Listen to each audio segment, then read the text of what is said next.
800-256-7795. Webcam microphone up close. Webcam microphone up close.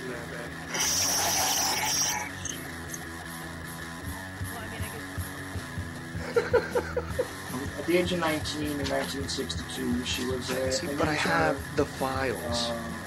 I read this stuff at the National Archives, and I read these other things. I said to myself, how can that be possible? The brain, pistols and final slab of choice. I don't know that doesn't really matter. Internet, professional wrestlers, and not Jesse Ventura style. It doesn't matter where the cartoon comes from as long as it's real. It doesn't. It's hard to get real information because seriously, they don't want you to just read two sources. Whenever I try to prove out, it's not. You expect your government to tell you the truth, you're going to sadly disappoint another one of these things.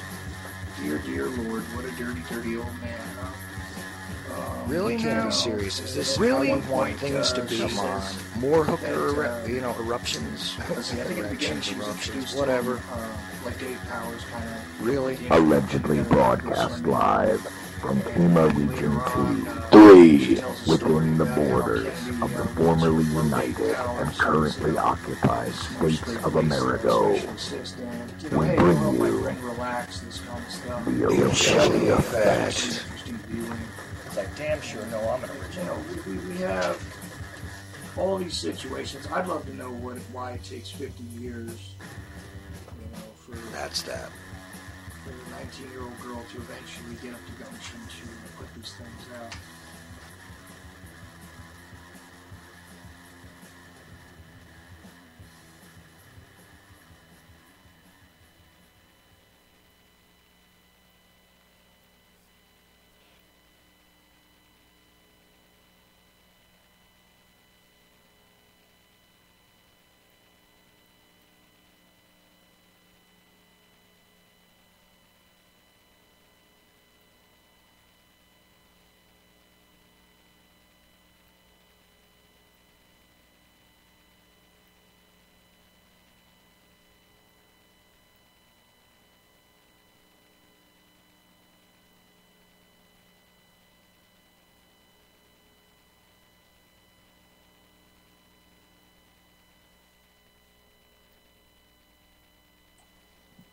Okay, so for some reason that muted up, and hopefully we're all right. Okay, so my point here is that, we're going to discuss a couple of subjects which, aren't always covered on my show, but are definitely covered on many, many others.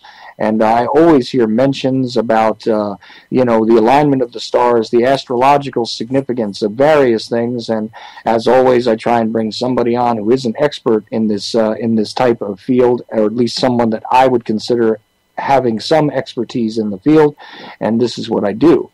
So, based on Maria Heller's recommendation, of course, you guys have heard Maria Heller on my show a couple of times. I've done her show as well. Wonderful lady. I can't say enough nice things about Maria. I don't necessarily see eye to eye with her on everything, but we do, in general, kind of witness the world in similar terms. So, with that in mind, Mr. Joseph Anthony is with me tonight, and we're going to first get to know him a little bit, and you guys will see why I'm saying, it's Saturn Day night, and that is significant, and we're going to discuss, the general mood of the world. We're going to discuss probably a whole lot of interesting topics, and as usual, I don't plan these things out. I just like to let them go organically. So without any further ado, and also to let Mr. Anthony kind of explain himself a little bit, because after all, I can say he's an astrologer, I can say he's a psychic, I can say many things. You can find him on the internet, but I would much rather kind of let him explain himself a bit and let you guys get to learn right along with me exactly who we're talking to tonight. So, Mr. Anthony, you're with me? Yes, I am, Charles. Thanks for having me on. Oh, my pleasure, sir. My pleasure. And like I said before, anybody that Maria Heller would recommend to me, I probably wouldn't even have to examine for a moment, because I'm very sure that you have something extremely significant to bring to the table automatically. So regardless of how my listeners might agree or disagree with what we're going to discuss tonight, I am more than happy to explore this, as I am with all subjects of this sort. So. Well, that's wonderful. Maria has great instincts. She's just a great judge of character. I mean, she sees through people like many of us do. And so she only chooses people that she really wants to hear from and she finds very interesting. And I'm glad to have met her and to be a friend and to be on her show. I think it's wonderful. And we astrologers, I believe, are in demand, especially going through these times right now, because everyone's kind of wondering what the hell's going on. Where are we? What's happening to the world, and so on and so forth. And I think a lot of us realize what's happening, and it has to do with the stars, and it has to do with our value system. It has to do with much more than we realize. So I'm sure we'll cover a lot of that tonight on your show, Charles, and I'm looking forward to it. Excellent. So let's first get to know you. You've been a psychic and astrologer for at least 15 years that I could, like I said, just sort of did a cursory look at you in general. So I know that's for certain. I mean, you may say that that began at a much earlier age, your awareness and all that. I'd love to hear about that, exactly when you became aware of, this type of subject matter and how you became exactly the astrologer and psychic that you are. Okay, well, I think it went back to childhood when I started having premonitions and I started feeling like I was here to do something. And I know a lot of people, especially in the psychic realm and investigative realm and the truth movement, have the same feeling, like something inside of us just knew that we needed to know something or that we were here for a purpose. So early on in my life, I remember having premonitions and weird dreams, and even one time I even felt like I was taken aboard a craft, a spacecraft of some sort, and returned, but I didn't remember any of it, but I remembered, some sort of flight. But I came out of the womb, I like to say, I came out of the womb asking questions. Why am I here? Who are these parents of mine? Where is this place? Why? I mean, I just remember asking tons of questions about my reality. And I knew I just had this instinct to just go find knowledge or find knowledgeable people to help guide me through what I was supposed to experience or what I was supposed to do. And so I started basically surrounding myself with older folks, like my grandparents and any aunts and uncles that were older and so on. But I did not find any answers. I sad to say, I did not find many answers with the relatives and the friends and so on and so forth, but I kept researching. I kept asking questions. I kept investigating. I'll give you, for instance, I mean, at 13, I had a subscription to Psychology Today. How many 13-year-olds do you know that have subscriptions to Psychology Today back then?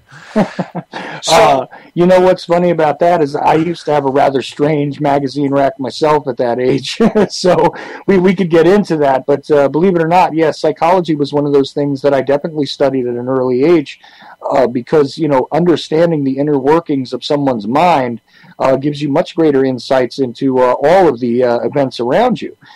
So it is the definite search for, the motive, the ability to preconceive what is going to actually occur in without even utilizing, what people refer to as supernatural, but I just refer to as, the natural world. Exactly. Yeah. So I can definitely identify with that. I'm sorry to cut you off, but I just figured I'd jump in with that. No, absolutely. Well, the biggest thing was when I became a teenager, right around 13 or 14. I remember laying down on my bed in my room, and I remember seeing energy moving. I remember seeing the walls move. I remember seeing faces and images that would just appear to me.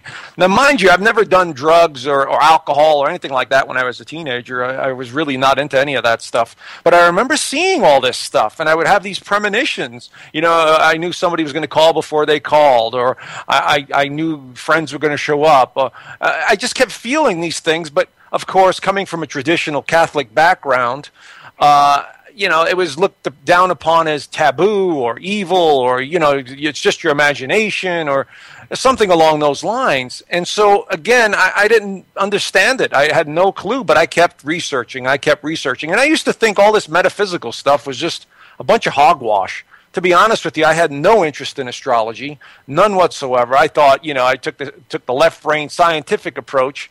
Let me study psychology and let me understand this and how the brain works and so on and so forth. So throughout my teenage years, I basically continued to investigate anything to do with science and human nature, human behavior. And after I got out of my teenage years, I began to study more of the mythologies. Then I looked at religions. I started questioning religions. I bought a bunch of books on religions and what they meant and so on and so forth. Still not really paying attention much to astrology or any of the metaphysical studies. And it just never dawned on me. It wasn't really anything of interest. So I kept learning. I kept trying to grasp or have an understanding of what all this was all about. What was I doing here? But there was just this strong burning desire deep down within. You're here to do something. You're here to contribute something. And I remember having visions, Charles, when I was around 15 or 16, of me standing in front of people on a stage talking to them. And I had no interest in public speaking. I had no interest in being in front of people. As a matter of fact, I was more of a recluse and kind of shy in front of people. I did not want to talk in front of people. I had no interest in that. But I kept having these visions. It was clear as a bell. Like I'd be standing in front of people, talking to them in front of audiences. And then one time it scared the hell out of me because I saw myself talking in front of, looked like almost hundreds, if not thousands of people. And I said, wow, what a dream this one is.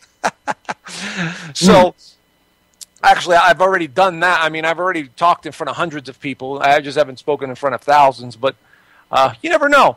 But anyway, so I kept going down this road of discovery and curiosity, and something kept telling me that the world as we know it was not exactly real or was artificial in some way. For instance, I could see through the lying and the politics, number one. I could see through the school and educational system. I was not a big fan of school at all. As a matter of fact, I dropped out in the 10th grade, but was smart enough to go back to college the year later. I went through about a year of worth of college, and I realized this is not for me either. I could not sit still in school. It bothered the hell out of me. The teachers were not very encouraging. I went to a community college, but I just didn't find it stimulating whatsoever, So I kept learning on my own. I kept studying on my own. I kept buying books and so on and so forth. And probably this is because of the canon of knowledge that is generally presented in the institutional sense is lacking, really, because there are all of these gaps, let's just say. I mean, let's be generous and call them gaps, okay? In the conventional wisdom or the conventional knowledge as it is, right? Where you have, yes, we can answer scientifically why this occurs, why that occurs. We can look at the psychology of individuals. We can look at the animal psychology. We can get a clue as to what's going on here. But there are still all of these unanswered sort of questions that reveal themselves no matter how deep you go into any sort of scientific study, in the conventional sense, right? Absolutely, because as you know, Charles, what we know now, my God, everything we've been taught is basically, institutional-wise, has been one big fat lie.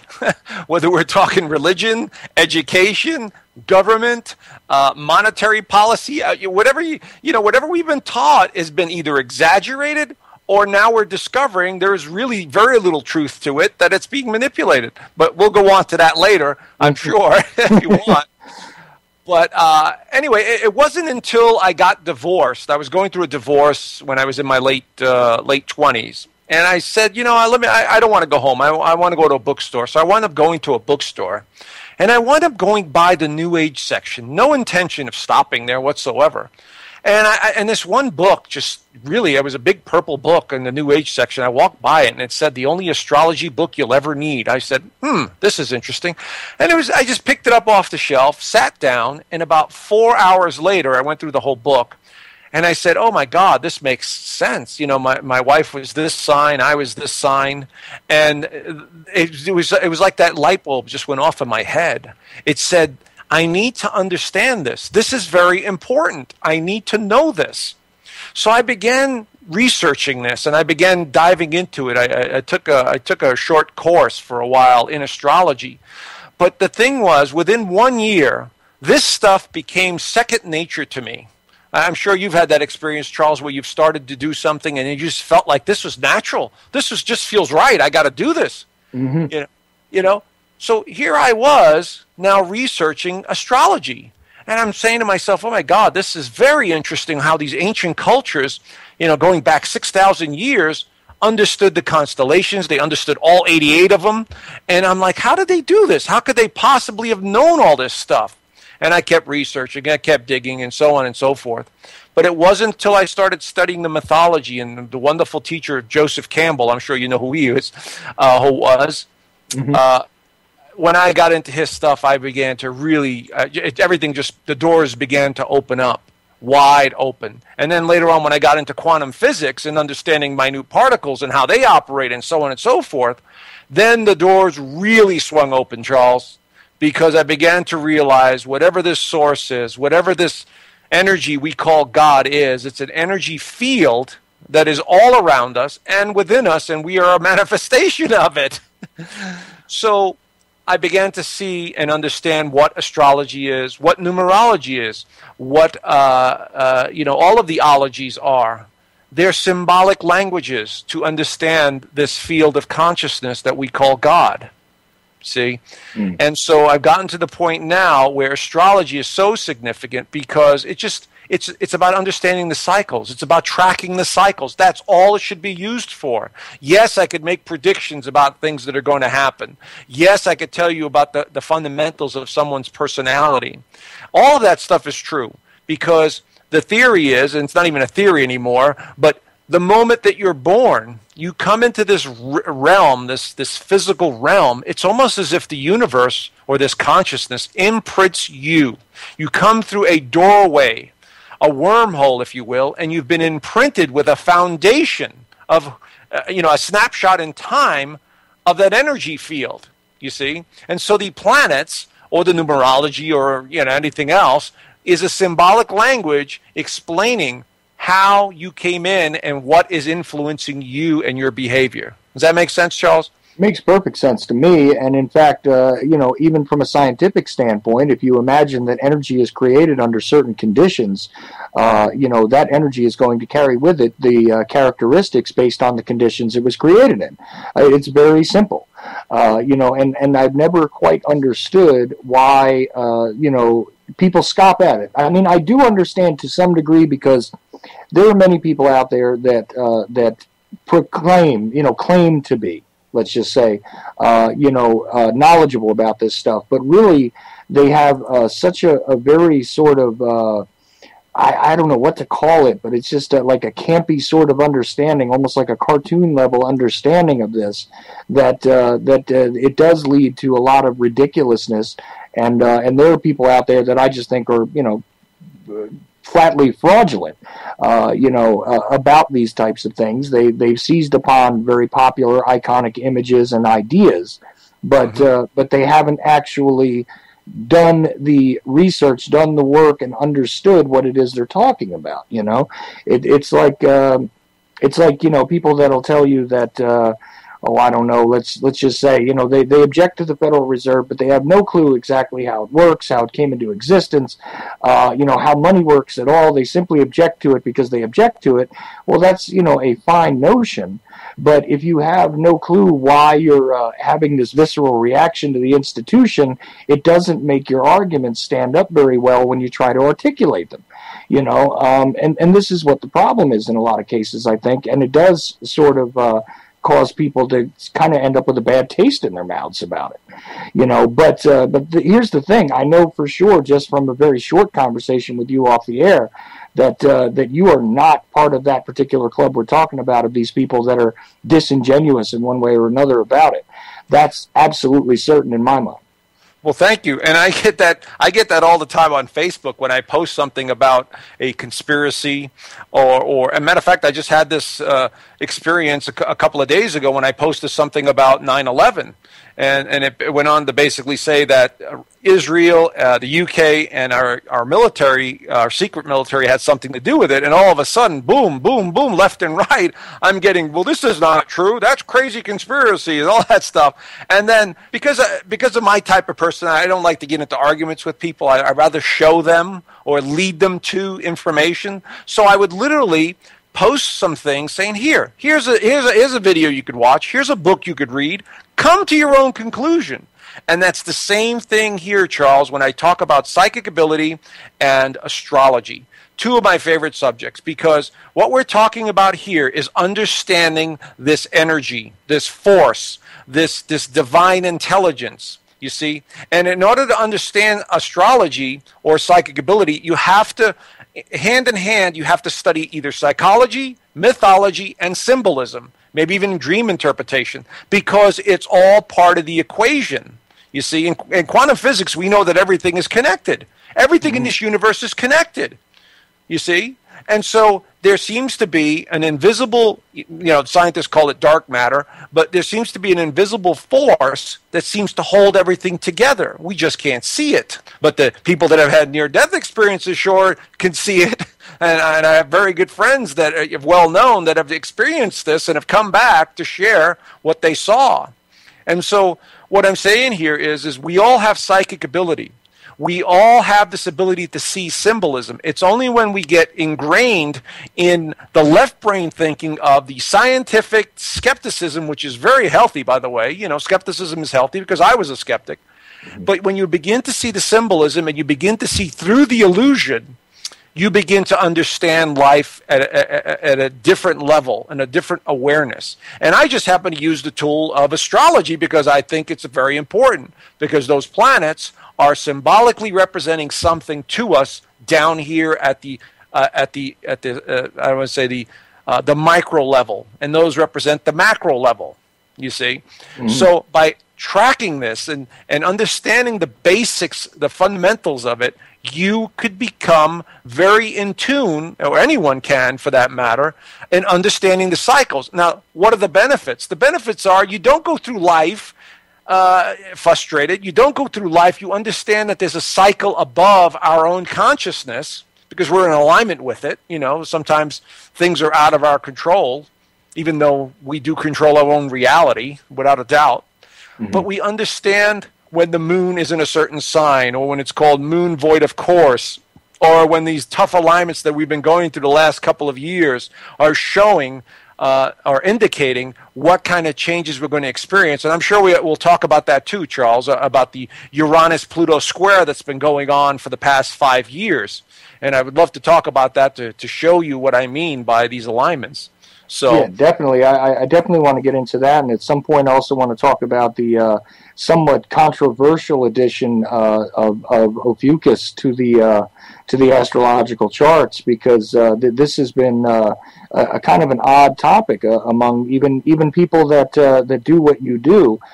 Regarding exactly how valid it is to observe it and everything else, and I see personally, it seems to me to be a completely valid addition, and in fact something that should have always been there, in my estimation. I would totally agree with you, but I think deep down, and I can't prove this, of course, it's just a theory, that the 13th planet was left out on purpose, because Ophiuchus represents the doorway to the center of our galaxy, the Milky Way, because that's where we know the Milky Way is. It's in the constellation of Ophiuchus. It's at 27 degrees of Sagittarius.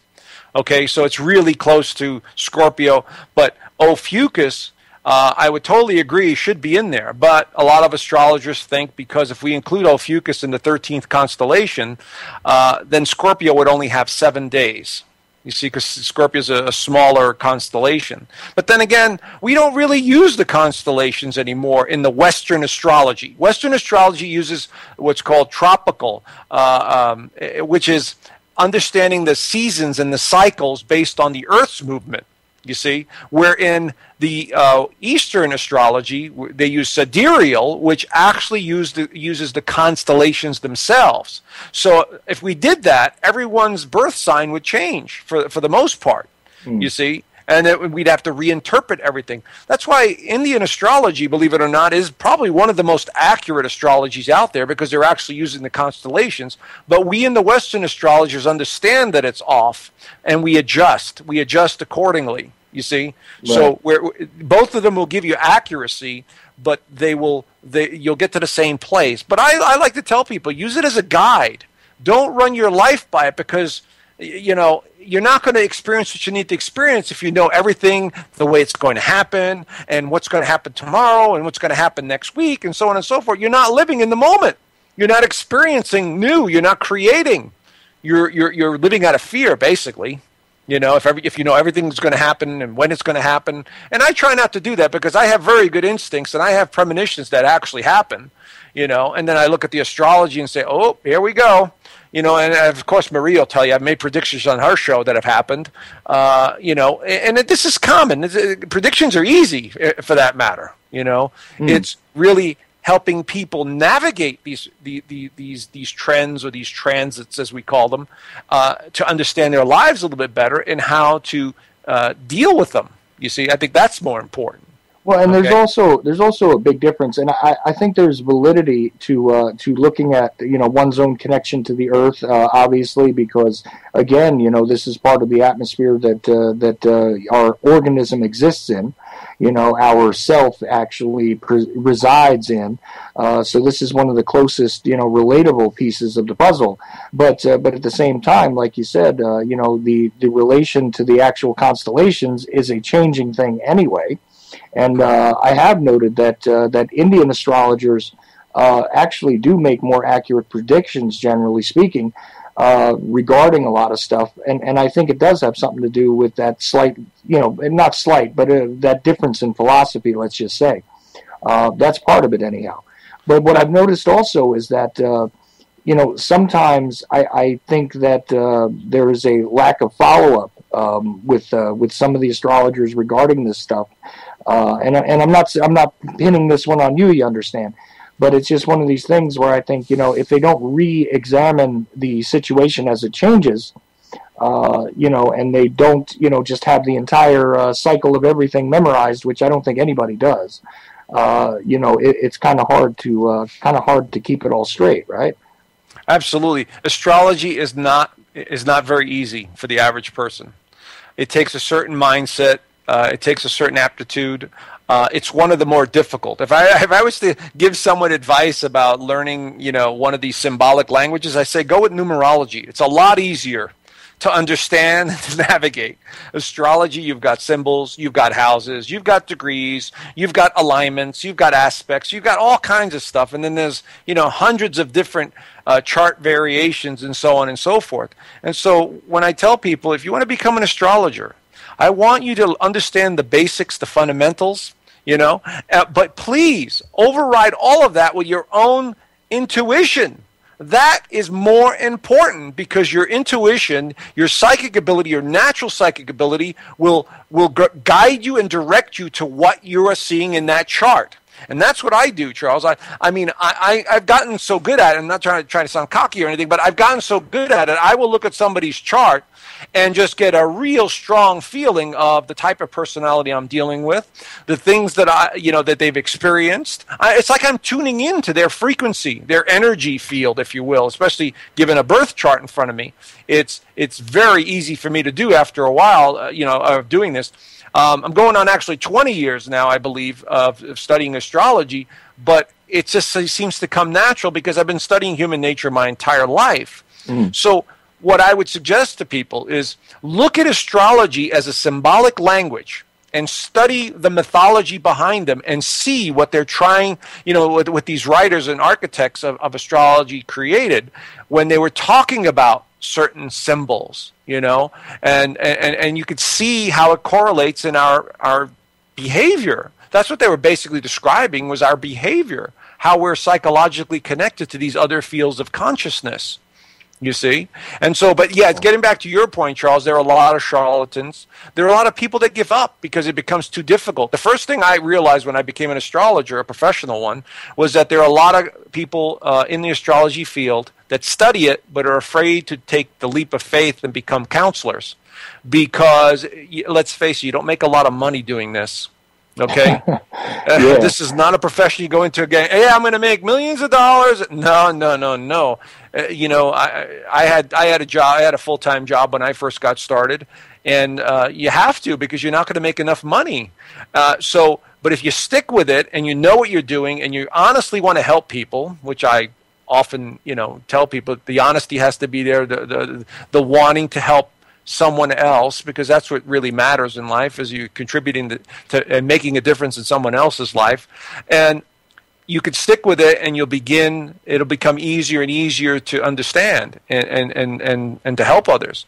But I would say if anyone is going to use an astrologer or a psychic or any of the ologies there, is within the first 5 minutes, when you sit down with the person or listen to them on the phone or whatever it is, they should be able to tell you something significant about you, okay, that really just, no one else knows, but hits home, okay? And so that's how you know you're on the right track. If they are sort of fishing or if they're feeding off of your fears, walk away. That's not for you. It's not the right person. And one of the most recognizable techniques, to be honest with you, because I have studied this a bit, is what they call cold reading. And this is usually based on, sort of a meandering kind of thing, which is sometimes done, with stage props, etc.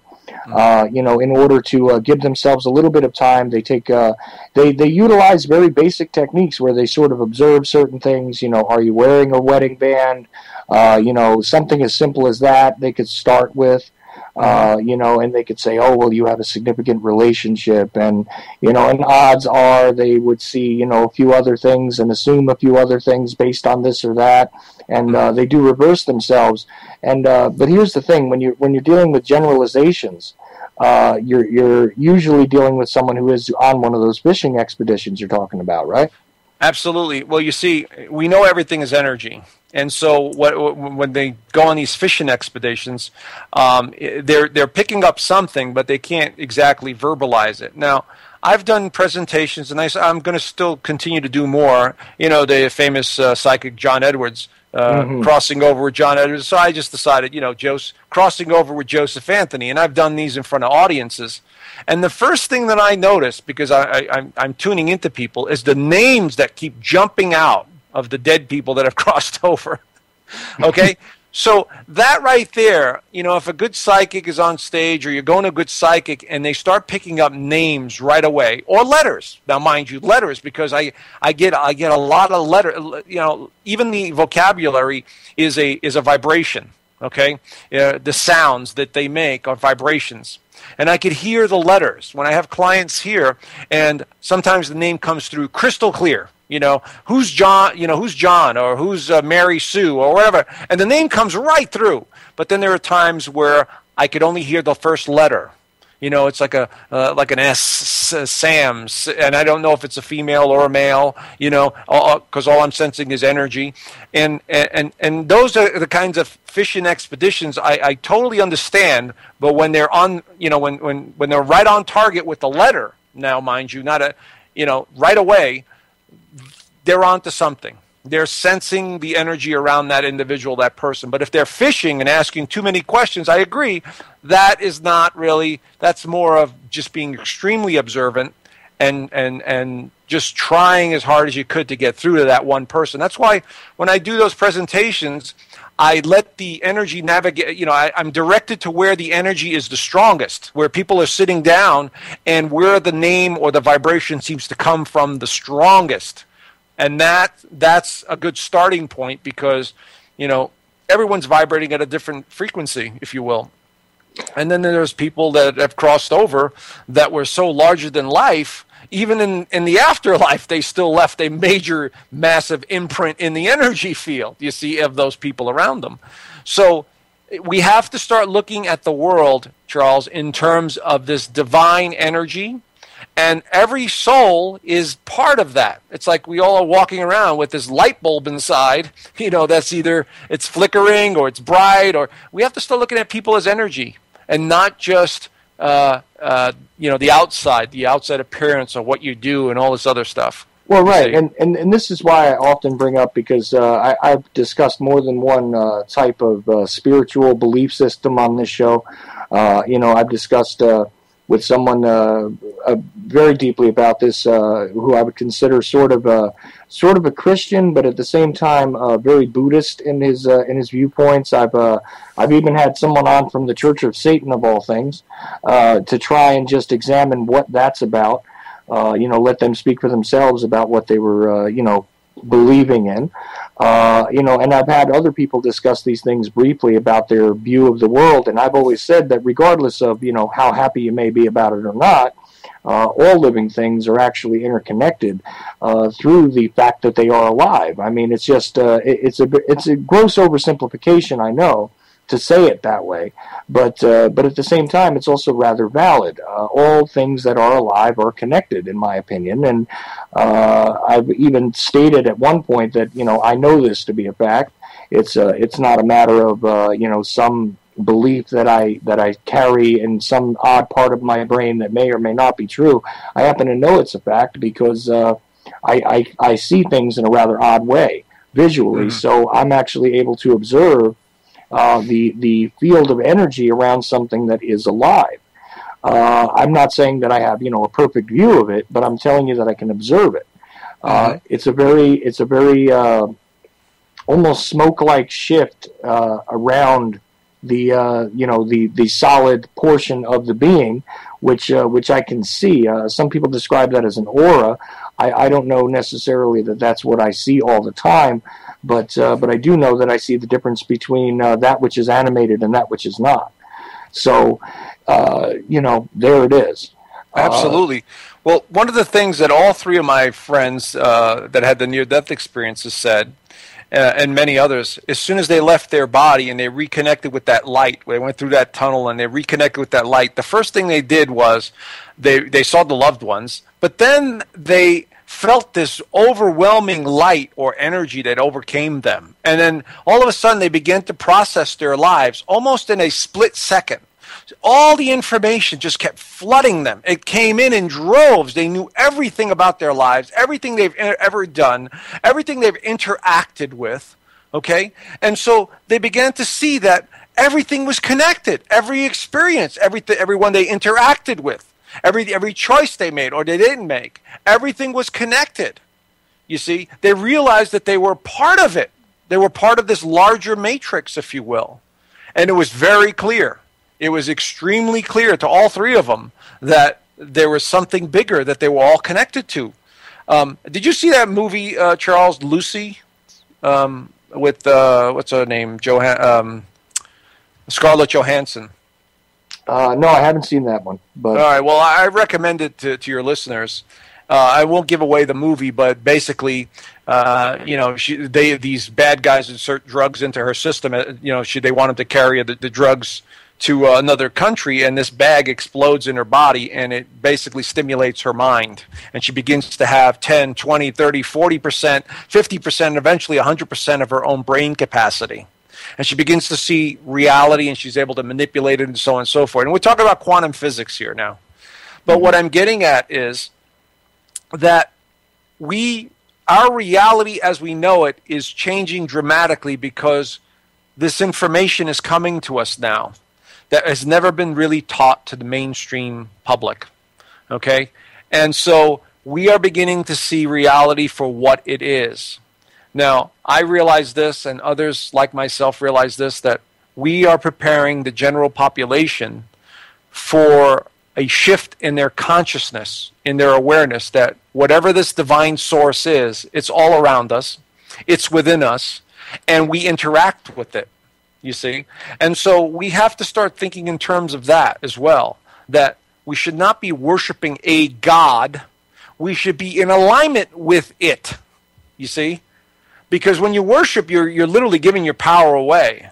Whereas if you align with it and you realize that this is a wonderful divine sense of self, connected to a source, you become more aware and in tune, if you will. Now, the same is true on the opposite end. You said you had people that studied devil worshiping or, was satanic in a sense.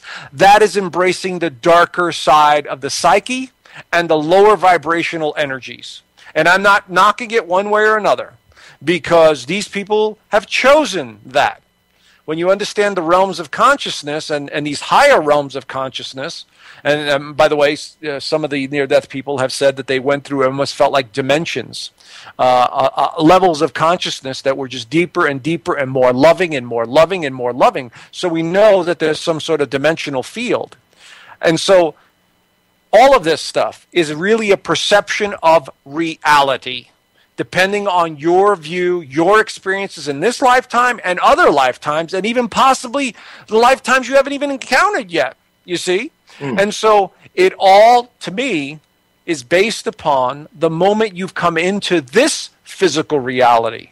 That's why the astrology is important, or the numerology of your birth, and so on and so forth. Because while you're living on this physical plane, this third dimension, you are being influenced by certain energies. You are being influenced by certain things on this realm. When we leave this realm, obviously that's not going to hold true anymore.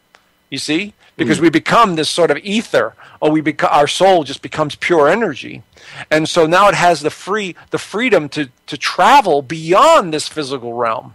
And so there's just too many incidences of too many people that are able to see these other realms of consciousness. And that's what's really happening, Charles. We are awakening to other realms of consciousness which we haven't been prepared for. So what do you think most people are going to do? Yeah, well, that's the thing is, we're seeing a variety of reactions because there is definitely a shift in consciousness that is occurring here. Some people say that it's simply because of the increase in information, the accessibility of it, things like this. This has sort of changed the way business was done, as far as communication goes. But I don't think it's that simple, because you do see a very significant change in the character of the population as a whole, in my opinion, in the past. Well, I would say in the past around a decade, but maybe it's only been the past 5 years or so where it's been quite noticeable, in my opinion. And this is something that I think can't be discounted. I don't think it can be quantified by most people.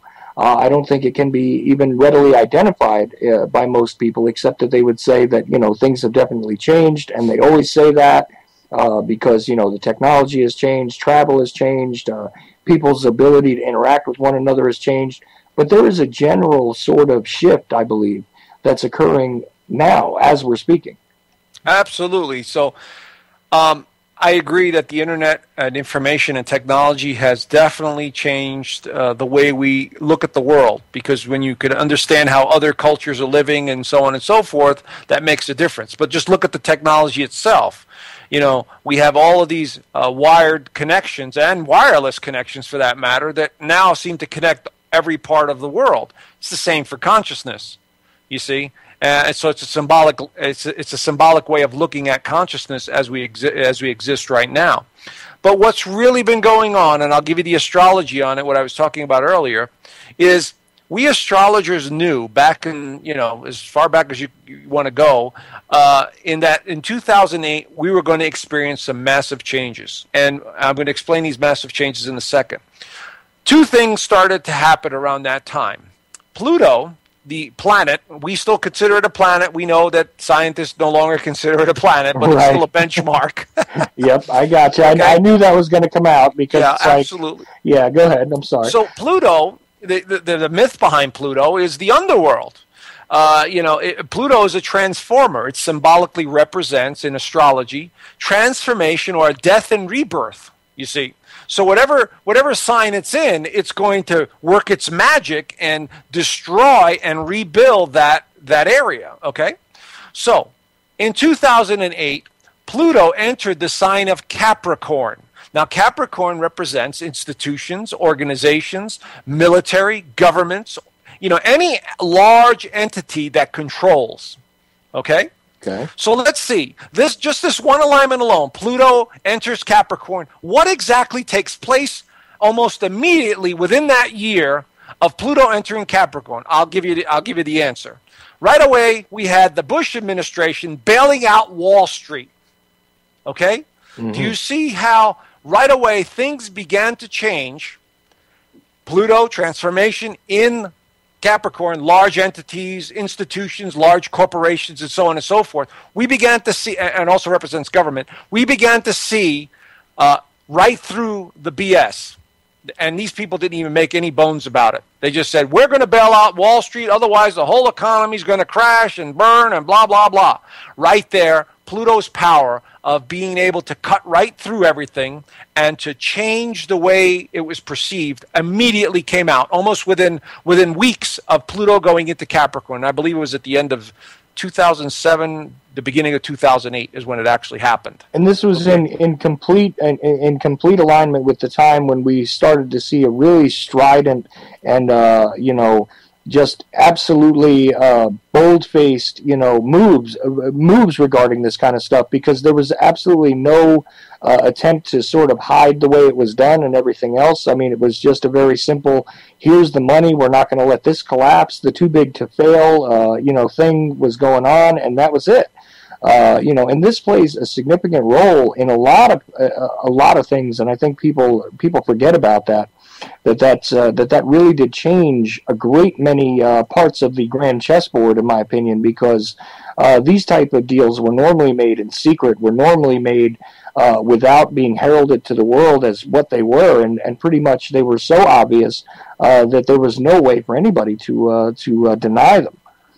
Absolutely, but you could see that was really the trend, or that was starting to begin to reveal what was going on below the radar. And that's Pluto's magic, symbolically, of going into an area and beginning to reveal the transformation, beginning to destroy or cause, the death of, so there could be a rebirth of that area.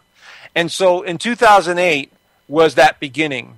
And if you track all the cycles that have happened in the markets and in the world and so on and so forth, we could clearly see that the banking system and the governments basically are in bed with each other, and we begin to see where how far back they go. And so any institution, I've been saying this now for years, any institution, any government, or any agency that controls others is going to be scrutinized or is going to dramatically change. Okay? And so now in 2014, we are seeing the brunt of that right now. But there's other factors involved in astrology. But this one, Pluto entering Capricorn, has been a very big and significant one, you see. On a personal level, Charles, Pluto in Capricorn, depending on where it is in your chart, would signify your job, your title, your marriage, your status. You see, one of the things that I've noticed, the trend in the last 4 or 5 years, is the amount of divorces or relationships that have ended, okay, because they needed to.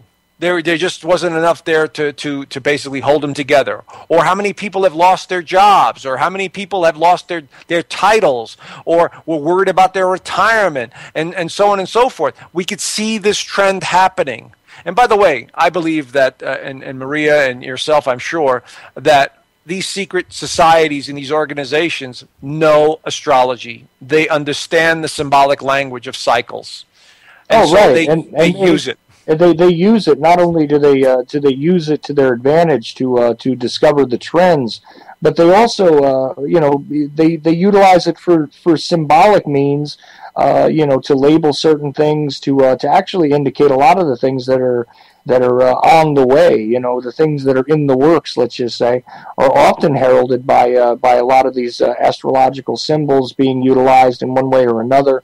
For these purposes. And I noticed that, there is a particular amount of personal upheaval, I would say, in my own life, beginning in 2008. And it has continued to this point. So things have been constantly in flux, and I've got to say that it's been one of those things that I thought really was limited to myself. But as I started to open my eyes just a bit more to the world around me and try to see the patterns, the trends as they were forming, it does appear as though that was an extremely pivotal time to start counting what was going to be changing. And the phoenix often comes to my mind, and like you said, the idea of death and rebirth. This comes to my mind often during this time period. Absolutely. Well, this alignment of Pluto and Capricorn will last till 2023. So by all means, we're not out of anything yet. I mean, there's going to be a continuation or a change in the way our governments work, the way our institutions work, our religious institutions, and so on and so forth. So what's happening now, especially in this country, is we're beginning to see that pattern continuing to evolve.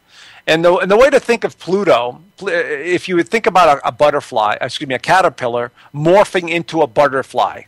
You see, it goes through a physical death, and then becomes this beautiful little flying, insect, if you will. And that's what Pluto's energy is like. It just takes a long time for it to see the change. So by all means, we're not out of anything yet. We're going to continue to go through major changes in those institutions. But the bigger news was in 2011 when the planet Uranus. Now, Uranus represents innovation, represents humanity, it represents technology, it represents breaking the trends and breaking the cycles of the past. In other words, it's a very rebellious symbol, and it likes to do things out of the ordinary and stranger and unusual, and space is associated with Uranus. UFOs are associated with Uranus, and so on and so forth. But Uranus entered the sign of Aries, the self, you see. And this was in March of 2011 when it officially entered that sign. And what actually happens right away as soon as Uranus enters Aries? Didn't we have a Fukushima incident on March the 9th or the 11th of 2011, Charles? Then we have the Fukushima. Was it the earthquake that hit Fukushima then? Yeah, that was exactly the time period for the tsunami that did the damage. And it makes perfect sense. You see what I'm saying? Yeah.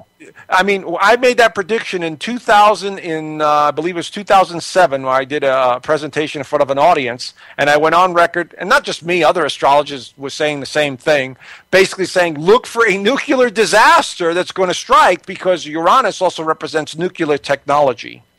And so we said, as soon as this alignment occurs, there's going to be some sort of devastation having to do with the nuclear power, electricity grids, something along those lines. We just couldn't pinpoint where. And then all of a sudden on that day, or a day or two around that time, when Uranus entered Aries, we had that situation.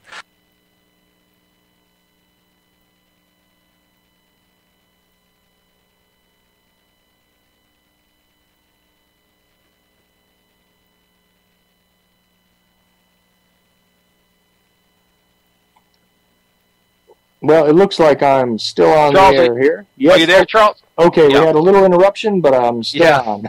Yeah. And those solar flares. it could be. We definitely have some terrible storms up here. I could see them to the north, and I think I was telling you this the other day. When we have terrible storms up north in Flagstaff and so on, it does interrupt the internet and the power lines and all this other fun stuff. But so I was saying we could see how Uranus entering Aries right away, basically changed everything. On a personal level, if you are an Aries, or if you were a Libra, the opposite sign of Aries, if you were a Capricorn, or you were a Cancer, the four carnal signs of the zodiac, these two alignments, Pluto in Capricorn and Uranus in Aries, has been causing dramatic changes in your life, you see, because what they're doing is what's called square, a 90-degree alignment to those four signs.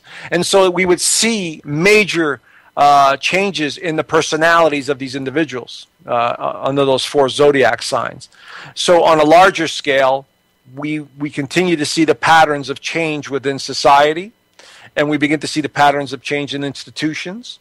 But this is a good thing, Charles, I believe, because Uranus in Aries is very freedom-loving. It's about breaking the shackles, you see? And so if we have Pluto and Capricorn representing transformation on all the institutions that run things, and we have Uranus and Aries basically saying we're standing up for our individual rights and freedom and our sovereignty and that we're souls, you could see here symbolically of what's been going on in the last 4 to 6 years.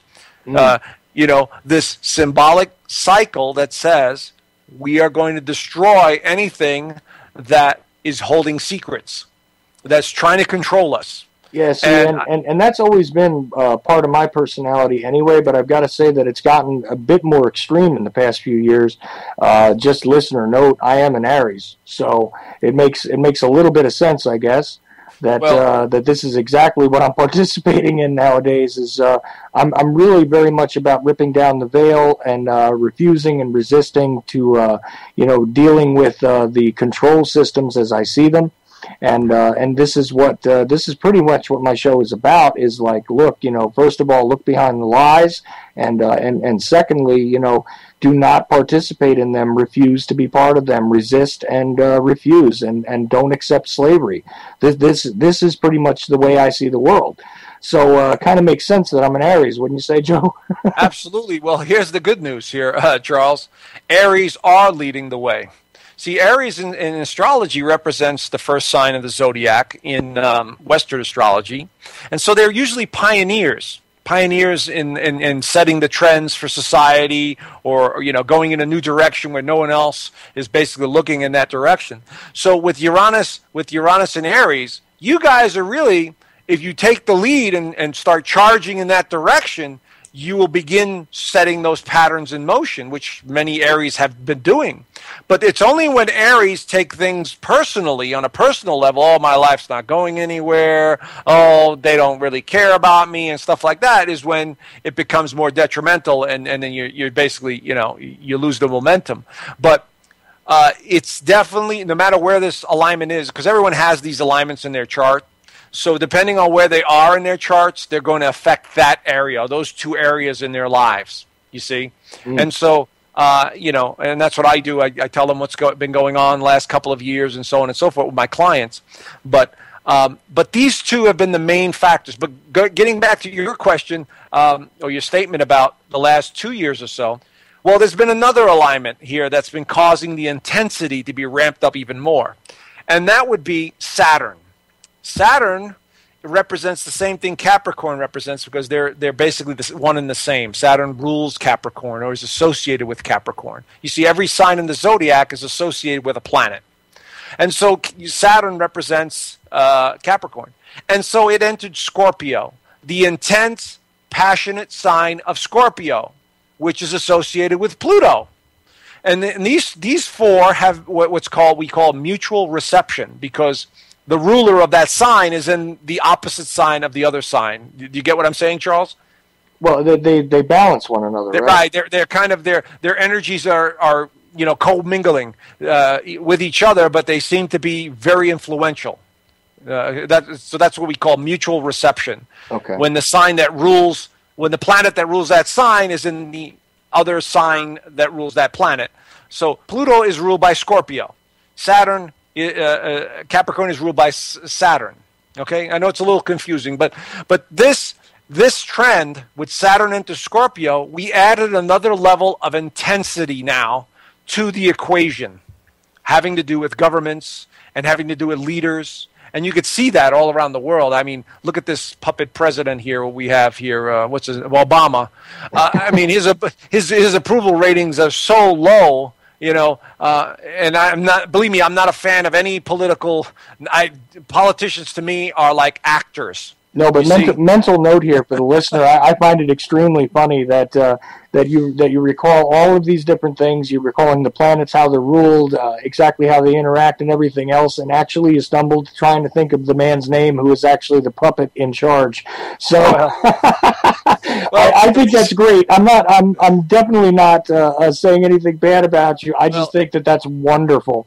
So, well, the reason being, Charles, is because I never really call him by his name, because he's got different names. He's Barry Soetoro. He's Obama. I like to call him Obamer, as in bombing and killing people in other countries.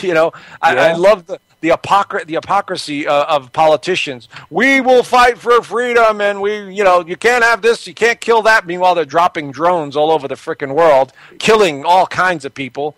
Yeah, and then hypocrisy is something for this regime, I'll call it, to really latch itself onto. I mean, they have absolutely embraced hypocrisy as a way of doing business, because remember, this was supposed to be the most transparent president presidency regarding the intelligence communities and all that kind of stuff. And what do we have in front of us? We have more classified stuff going on now, ladies and gentlemen, probably during this regime. Because obviously I don't know all the classified stuff, but the way it seems, what we do know is that there is a mountain of stuff going on that we don't know about, that probably it's going to take, my grandchildren doing research to figure out what happened. So good luck. From the transparent president, right?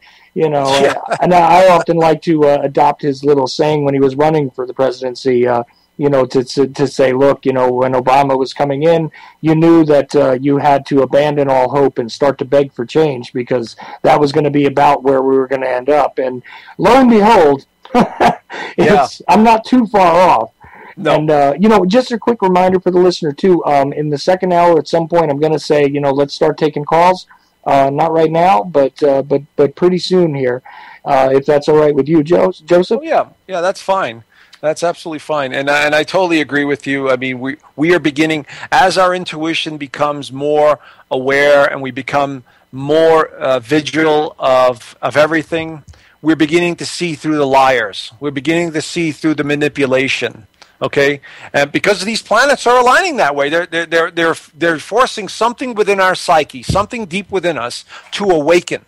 Now, I've got another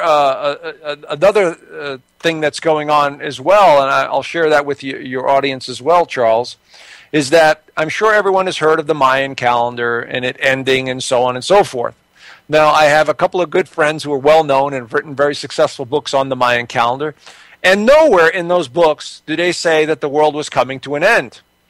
Okay? It's not the end of the world, it's the end of the world as we know it. Okay, so we could see how the world has been changing dramatically. And so what were the Mayans saying, or the Hopi Indians for that matter, or any of these other ancient cultures that were making predictions? They were saying we were coming to a time where everything we know is going to be revealed, and we're going to start looking at the world in a totally different way. And we see that right now. We see that. And what's causing this, okay, and this is a perfect example of this, Charles. I don't know if you've seen that, or your listeners have seen the crop circle on August the 30th up in England. If they Google August 30th, 2014 crop circle magnetic field, they will see a picture of a crop circle, a giant round crop circle, and it looks like a planet or a galaxy that seems to be entering some sort of energy field. All right, it's pretty clear. It's a simple crop circle, but it's huge. And what the Mayans were talking about was the entire galaxy as we know it right now, our galaxy with all the planets, seems to be entering what's called the photon belt. All right? Mm-hmm. And that's what we're entering. That's what's coming in. And so this photon belt, scientists tell us, seems to have higher energy, if you will, and it seems to be resonating from the Pleiades constellation, where our central sun seems to sit, which is called Alcyon, by the way.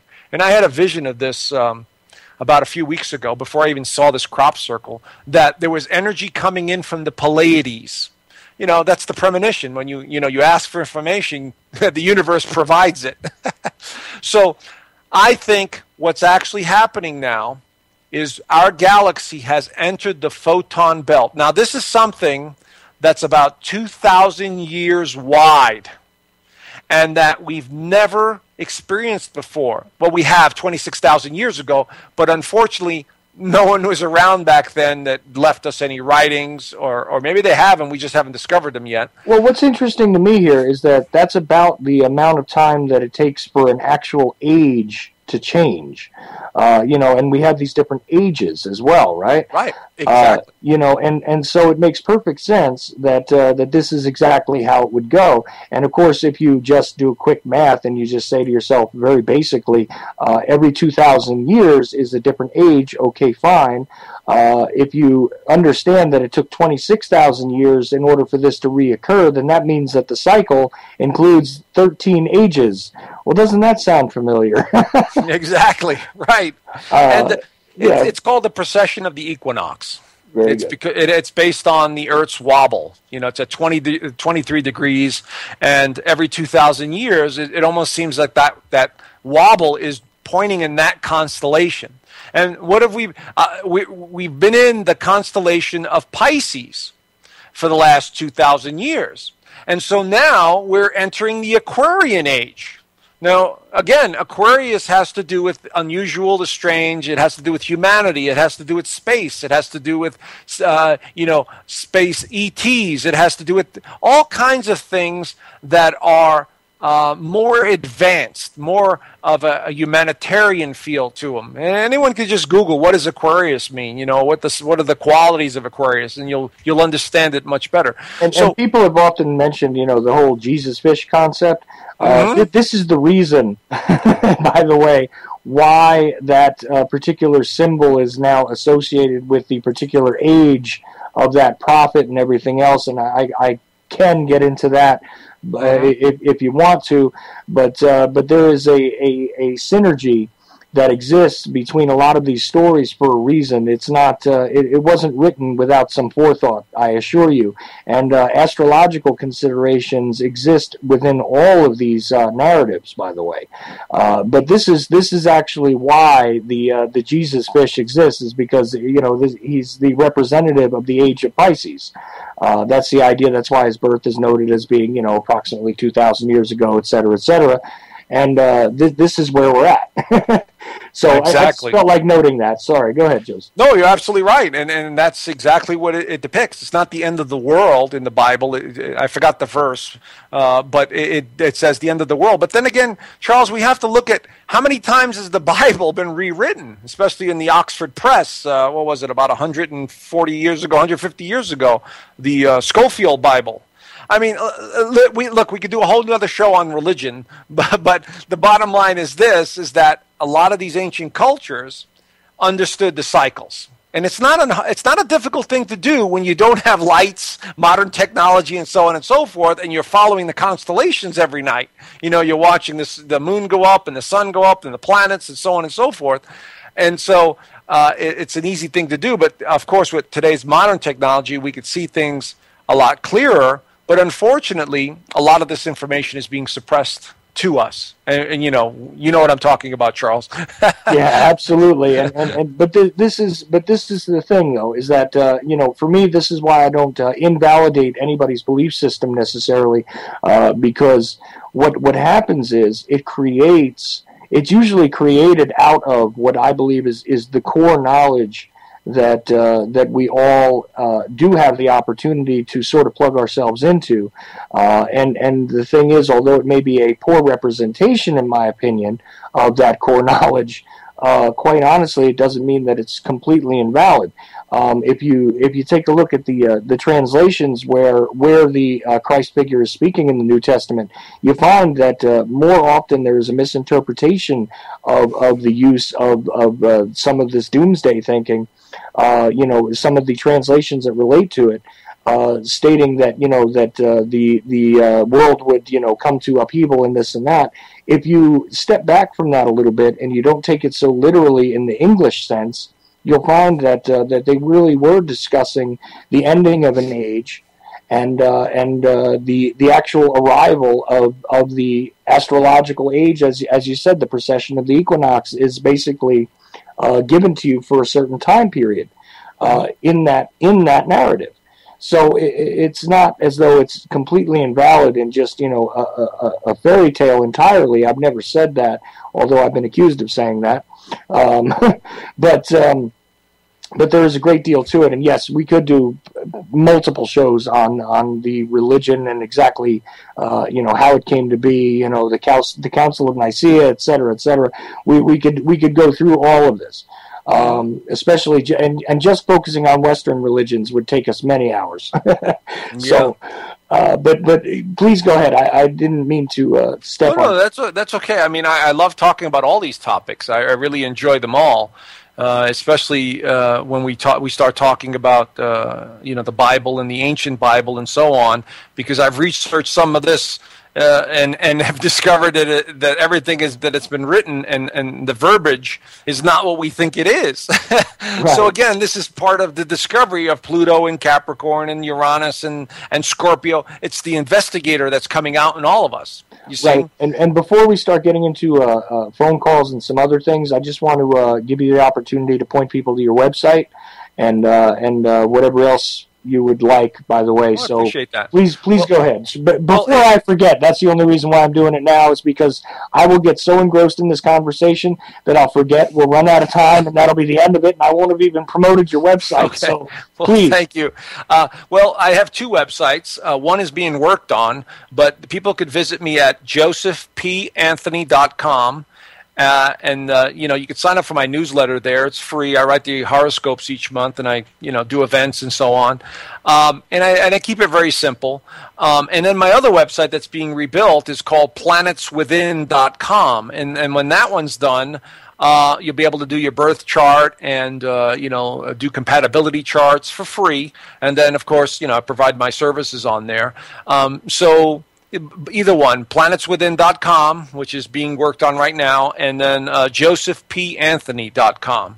Or people can follow me on Facebook. I occasionally, more than occasionally, write the daily horoscopes up there or what's trending. I like to put as much information up there as possible on the social media sites, whether it's a conspiracy, whether it's astrology, whether it's just general information, or sometimes it's just happy videos with animals and people, because it's all part of the same. You got to keep an even flow to the information. Absolutely. Plus, you appear regularly with Maria at maria.net. Absolutely. We do a monthly show together called Stars Are Us. And so, I'm able to put the show on my website when it's back up again. And especially if you get on my newsletter, you'll get the link for the show. And I make the predictions for the month, the trends that are going on for the month. And Maria and I have some wonderful conversations about what's going on and so on and so forth. So. And of course, we could talk about that now, Charles, and talk about what's really happening in the world. And I would love to, because I noted right away when they started this whole ISIS narrative, which I have many, many different viewpoints on, but I'm not going to get into them right now too much because we'll take up all the rest of the time with it. But when I saw that they were utilizing something like ISIS, like I said again, these people always seize upon these ancient symbolic terms and things, in order to push their narratives further, because no matter what, these things are known throughout the world, and I joked about it quite a bit and said, there was no reason for, people that don't speak English to utilize, an English-based moniker there, the ISIS, ISIL, IS, whatever they are calling themselves right now, construct, as it were. And this is something that is significant at the moment. Of course, before I went to air, I was looking at the whole ceasefire situation in the Ukraine, which I think is a distraction. Because it's just it's really one of those sort of localized issues, in my opinion, that doesn't really require international attention at the moment. But meanwhile, this does make me fear what it is they're actually doing. And I bet that the stars have something to say about all this. Absolutely. Well, first of all, let me just say to your listeners that what's really going on is that we are awakening. And I mean that on every level. The manipulation that's been going on, the lies that we've been fed generation after generation about religion, about education, about how the world really works, the science that's being hidden from us, the 0 point energy, all of this stuff. We are awakening, my friends, every single one of us, because something inside of us is awakening. Now, if this cosmic alignment entering our galaxy, entering the photon belt is accurate, it's basically going to send more energy our way, which is doing something to our DNA. Okay, because I know I feel it. I'm sure you do too, Charles. You feel like either you don't feel like eating as much, or you feel your body is changing in some way, whether it's gaining weight or losing weight. Am I correct? Yeah, actually, I've been noticing changes in my levels of strength. My desire to participate in certain activities has really changed a lot. Stuff like this, and it's only been very, very recently, actually, that I no longer exactly know where my standards are regarding a lot of things personally and internally. It seems as though the shift has been extremely recent, actually. Absolutely, it's been this year, actually. This year is the energy has shifted, and we could all feel it. One of the big things that has really been going on is the change in sleeping patterns, and I'm speaking personally as well, where in the afternoon, just feeling overwhelmed or tired for some reason, or not being able to sleep at night. This seems to be a major trend with a lot of my clients and friends as well. Have you been experiencing that, Charles? Well, actually, for me, it's been the reverse. It's been, I used to be someone who was all the time up at night, and it does have something to do with just recently having a baby. He's about 9 weeks old, so it changes things a bit. But actually, I've become more restful at night, which is odd for me, because throughout my life I have not been. Right. Well, again, with this increased energy, or these alignments that are taking place, they will affect our sleeping habits, or our so-called circadian rhythm. Our natural body's alignment with the certain cycles. So I'm seeing a lot of trends in that. There's a lot of people that are trying to become more healthier in a sense, or leaning more towards not eating as much protein and meat animal, and so on and so forth.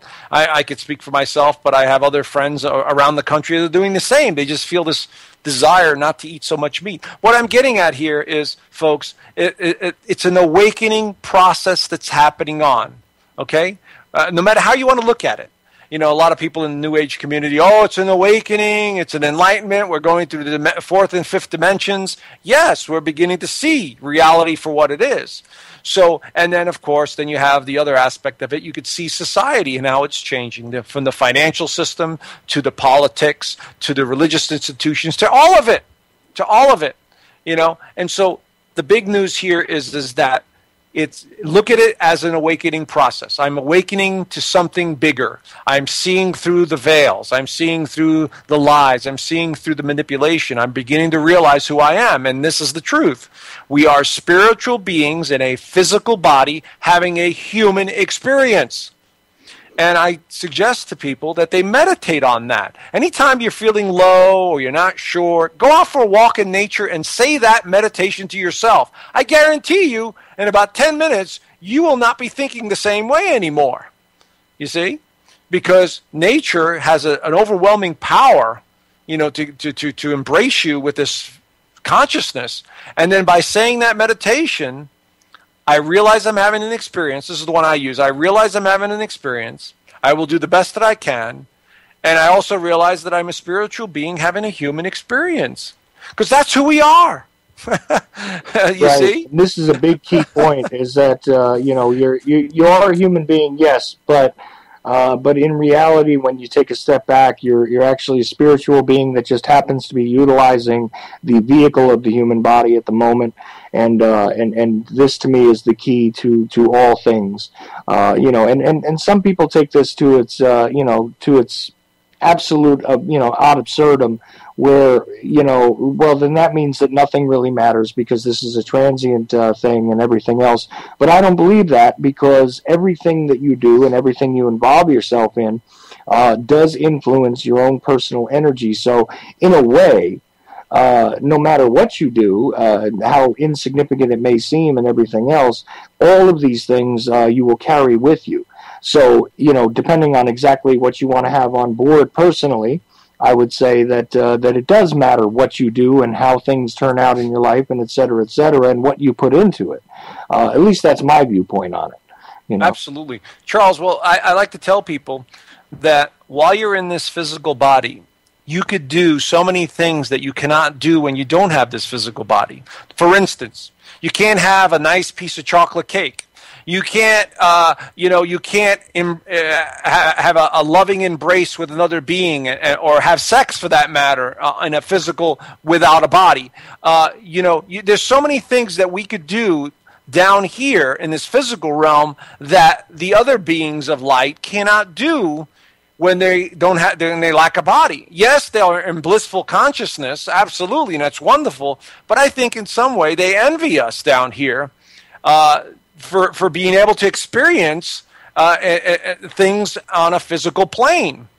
So what I'm getting at is that all of this change, all of this awareness is bringing us to a place where we have to start appreciating all of it, the good, the bad, and the ugly, and eventually we get to a place where we just walk around going, I'm so grateful. There's another loving soul that's experiencing their lives in their way, and they're having an experience, and so on and so forth. Now, it sounds like a utopian society, but eventually we will get there, especially with the help of the galactic family members that are all around this planet and interdimensionally.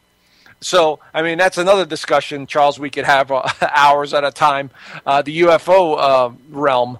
Well, right. But, and I've been kind of like, this is another weird thing that I've gotten criticized for, too, because I don't take seriously a lot of it. However, it doesn't mean that I don't believe that there's something significant happening here. It's just that I believe that that what we're looking at is not so one-dimensional as simply a visitor from another rock.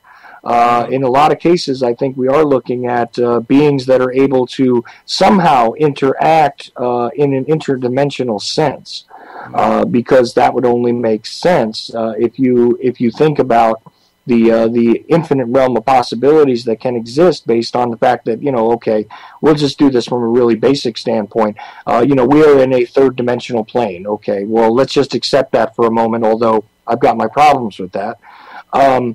If there is a fourth dimension, what is there to say that you cannot somehow bridge the gap between the two, at least observe in some way or exert some sort of influence, or that the actions that we are taking here, let's just say, theoretically, nuclear technology, the stuff that we're utilizing that I don't think we fully understand the ramifications of at this point in time, what's to say that this does not also have an influence on other planes?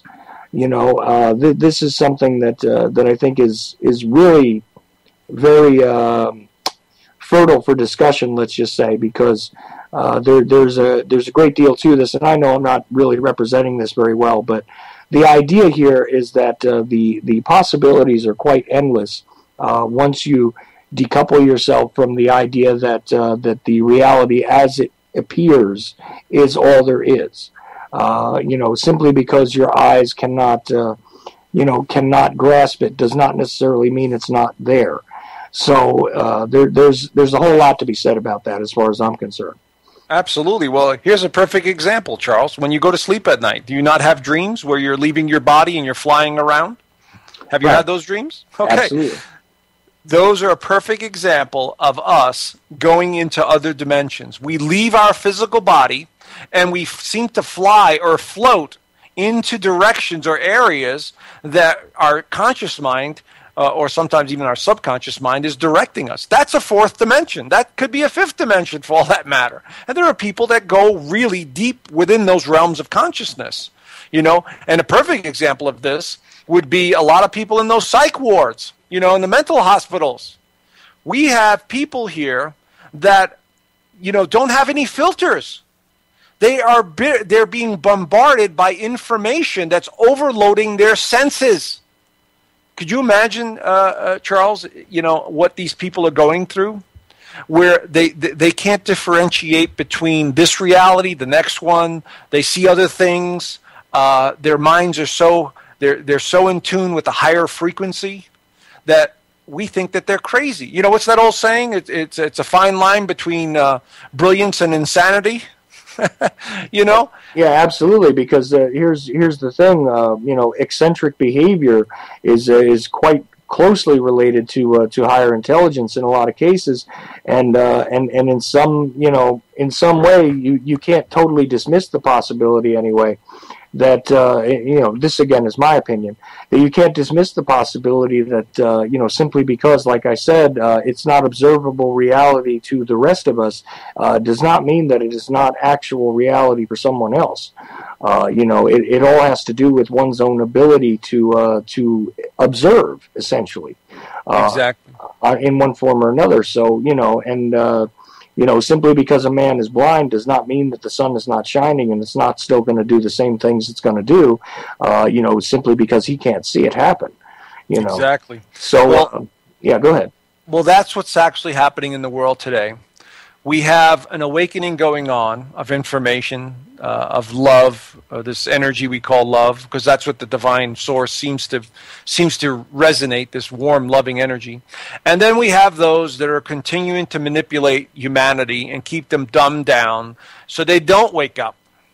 And so the real battle in this world right now, even though we have the politics and the monetary system and the religious beliefs and so on and so forth, the real battle that I see going on is for control of humanity. And either we awaken and we begin to see we're all one consciousness expressing itself through many different ways, or we give away our power and we continue to be sheep. You see? Right. Well, you and I are not like that, obviously, and your listeners are probably not like that, but that's what's really happening. We get to the point we are going to affect the masses, in awakening and saying, hey, wake up. I can't tell you how many times I've had to say that to people, especially having to do with politics. But that's the real battle that's going on in this world as I see it, is to awaken the masses. And a lot of them are awakening, Charles. I'm sure you've seen the protests and the riots around the world over the last couple of years, especially in the young and the youth. Uranus and Uranus and Aries represents the youth. So they're awakening, you see, and they have the technology on their side to do it with. See, I've been of two minds on this, and I've got to say that it seems contradictory, but it's not. On the one hand, I'm impressed by the idea that there is a greater state of awareness that is rising, I would say, in the general population. But at the same time, I'm also very disappointed with those that seem to have refused to open their eyes in a way. So I often kind of vacillate back and forth between these two emotional positions about it. For one reason or another, sometimes I seem extremely hopeful, especially when I'm doing these shows about this, and I tell people, absolutely be hopeful and move forward, and simply ask the questions you need to ask, learn for yourself, think for yourself, be yourselves the way you are intended to be. But at the same time, I do get very disappointed in sort of my fellow man on a lot of levels when I see that that herd mentality. And sure. This is, I can't help it. It's just, it is one of those things that does shift with me personally. And so sometimes it seems like I contradict myself, but it's not that. It's just that when I'm bombarded by examples of one or the other, it does influence the way I speak about it, I think. And right. Here's the thing. I also want to, if you don't mind, I want to welcome some other people into the conversation. Sure. So if people want to call in, the phone line is open at 718-717-8296. And also, if you're on my Skype list, you can just ring me and I will add you into the discussion. And, I'm pretty sure that Joseph here will field just about any question that relates to what we're talking about here.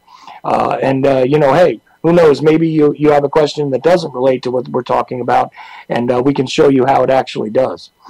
So, one way or another, feel free to join in. Okay, sorry, go right ahead. No, I was just going to say, I'm sure you've heard the term cognitive dissonance. Am I right, Charles? Absolutely. Okay, well, it basically was created by, I believe his name is Franz Fanon or something like that, where he basically says that people sometimes are shocked when they're confronted with a certain belief that contradicts their own belief. And I can't tell you how many times I've seen this in the last couple of years, especially trying to discuss politics with either my conservative friends or my liberal friends. Well, not so much the liberal friends, but the conservative ones, okay, who are so set in their belief that this is it. There's nothing beyond, the Republican Party, or there's nothing beyond the Democrat Party, and so on and so forth, you see? And so what's happening is the clash of beliefs that is taking place right now is shocking to many, because whether we're talking religious, whether we're talking political, whether we're talking about how the world works, Copernicus, and back when, everyone kept saying the world is flat, and here are these people, here's Copernicus saying, hey, the world is round, and so obviously he was justified in what he was saying, but that's what's happening. We are seeing people go, and especially in our movement, the truth movement, saying, hey, wake up, look at what's happening, look at how you're giving away your power, look at how these political systems or these religions are controlling you, wake up, take back your power, you're a divine spirit, a spiritual being, you're a being of light, we all have this power. And so that is what's really going on, and that's the biggest secret that I believe that's being kept from us, is that we are these divine beings having an experience, and it's being suppressed from us. Absolutely, and I also find it funny that you bring up Copernicus and the idea of the world being flat and the world being round, because for many years, as people that listen to my show know, I spent time in the JFK research community, and we always referred to the Oswald Did It crowd as the world is flat society. Because we were constantly trying to point out and have successfully at least won in the in the arena of public opinion, regarding exactly how much of a deception the whole Oswald Lone Nut scenario is. But even so, there's still the appeal to authority, which has been unending and is still telling you, ladies and gentlemen, that the world is flat. So, regardless, you'll still have those that will cling to their beliefs, no matter how ridiculous and spurious they are. So let's not forget that there is a word contained in the word belief also, that I think people need to examine. I mean, language means a lot, and the fact that you brought up immediately when we started having this discussion about how these things are really just different languages. It doesn't change the world around us. If you're speaking a different language, but you may actually discover new things if you look through them just a bit, because the different languages have different flavors to them, and I find the astrological language to be one of the most flavorful and interesting, parts of that, sea of languages. Let's just say sea of linguistic possibilities out there. So this is why we're doing this tonight. So I just want to make sure that I said that.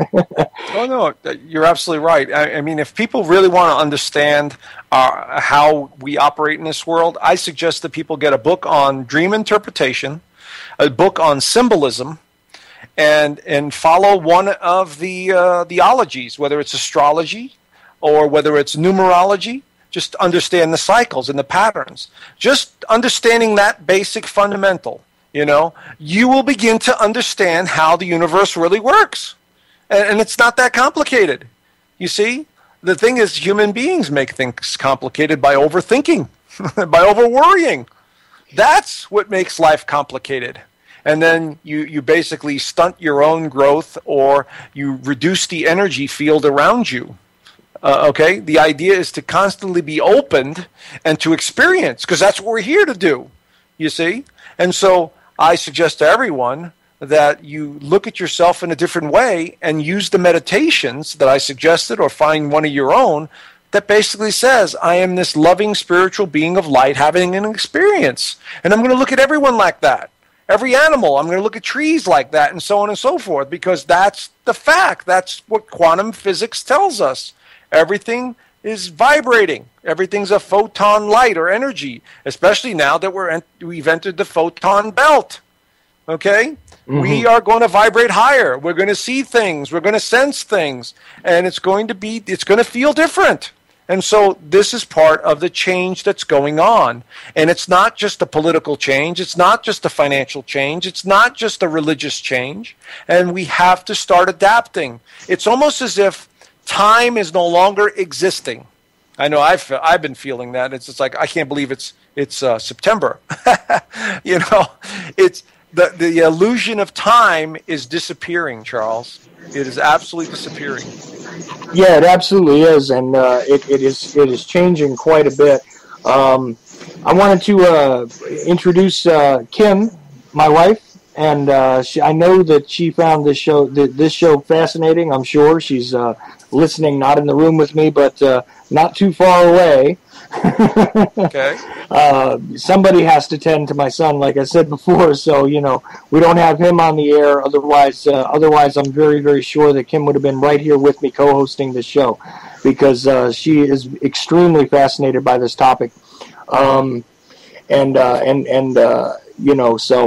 I know that Kim has questions. I didn't really discuss them with her to start with, so I don't know what she's going to ask you, but I wanted to definitely get her in first. All right. So, Kim, can you hear me? Yep, I can. How are you? I'm doing fine. So, how are you, Mr. Anthony? I'm great, Kim. Nice to meet you. Thank you. You too. Talk to you back and forth through the emails. Yes, I know. We did. Wonderful. I just had a couple of questions, and some of it is more of a description, and then maybe you can give me an answer to it, because some of it's a little bit odd to me. As Chuck just said, we had a baby boy about 9 weeks ago. And every now and again I can feel his energy change. And he looks over my left shoulder, and he'll also stare at the wall. But I also have an ability to be able to sense people's energy shifts. But couldn't that also be just considered a sixth sense, or is it some sort of ability? Well, it's all sixth sense. It's it's just a name, but we all have psychic ability. Every single one of us has psychic ability because we're all connected to the source. And so you got to start looking at everyone as a vibration, or a ball of energy, if you will. And certain people vibrate at certain levels. We've all met people that are very slow and methodical and easygoing, and they vibrate at a slightly lower level. Then you have people that are really high strung all the time, like they had four pots of coffee, and they're vibrating at a different level. You see? Well, Chuck will tell you that. Yeah. So what's happening, and especially with the children coming in today, these are all indigo and crystal children. It's just a term that means they're more aware. So they come in, the first thing you notice about them is their eyes. Their eyes are big, and they're open, and they're different colors. In other words, they are brighter greens, they're brighter blues, they're brighter grays. Does that make any sense? It does. They're like, well, look at this world. Where am I? But the soul really knows, and it's trying to understand where it is. I'm trying to think of the movie that came out years ago with Jeff Bridges. He was an alien. He came into a body. This was done in the 80s. I forgot the name of the movie, but it was wonderful. It explained exactly what a child goes through when it. Starman. Thank you, Charles. That's it. I mean, it was a wonderful movie. And that's what a baby goes through. It goes into a body, and it's trying to figure out what the world is all about. So, well, does he know who the spirit is, or the energy, or is it just something that he sees? They understand it. That's why you have young children under the age of, let's say, 5 or 6 say, I see things, I see people, I see dead people. They see them because they haven't had any experiences yet. Nothing has been been able to distort them, or they haven't learned anything to change their perception. So it's very important. Just out of curiosity, what's the child's first name only and birthday? His first name is Francis. Okay. And his birthday was June 29th of this year. Okay. He's a Cancer, obviously. Yes, he is. Extremely sensitive. Are you a Gemini or a Cancer by chance? I'm a Cancer Leo cusp. Thank you. You see what I'm saying? I could hear it in your voice. And by the way, when we talk, we express words that are really definitive of the sign that we're associated with. You know, for you, you were saying feelings. So that's Cancer. Cancer is all about feelings. It's a water sign. It's emotion. That child will always have a strong bond to you, particularly the females. Okay? So I've said this. I have definitely said this. And you know, really quick note, because you had talked about it, the eyes of the children that are being born now. The very first thing when I dropped, because I was very proud and happy, I dropped a couple of pictures of him moments after he was born, and his eyes were open. He had an expressive look on his face immediately. I never saw that with because I have two older children, and I didn't see that with them exactly. You know, they. It's not as though they were dull looking or anything, but they did not have this sort of look on their face. What was it our friend Jim said, Kim, that he looks like he knows something that the rest of us don't? Right. Exactly. Right. Exactly. And that was moments after he was born, you know, when conventionally they tell you that, you know, babies don't make very many expressions. They're not, he was extremely expressive right away. And that was pretty interesting to me. And also his eyes are one of the things that stood out to everybody who saw photographs of him, or even people that see him in stores or anything else nowadays. They immediately stop and they stare at his eyes. They're very fixated on his eyes for some reason. Exactly. Well, if he's going to be close to me, will this energy ever present himself to me? Oh, absolutely. You'll interact. When he gets older, he's going to tell you things that he just knows that you're going to be dumbfounded to understand. Well, how does he know this? You know, how does he understand this? Because they have a higher consciousness. Now, I'll give you an example. He just came into this period of this era, and as I was saying earlier in the show, you know, everything I said about the Pluto, Capricorn, Uranus, Aries, Scorpio energy. This child has that influence in him already. So what that means is, what that means is he's able to see through things. Okay. And affect the change around them. You see? That's what I mean by that. Look, these kids that are coming in now, and especially since 92, I figured this out. Since 92 on, these are all indigo crystal children.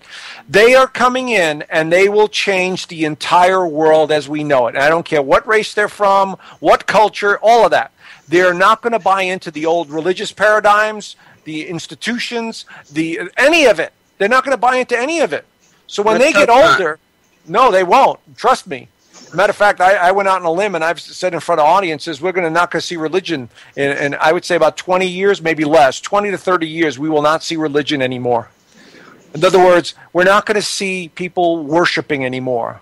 We're going to see just people understanding and appreciating all the religions, but we're not going to see this worshiping anymore.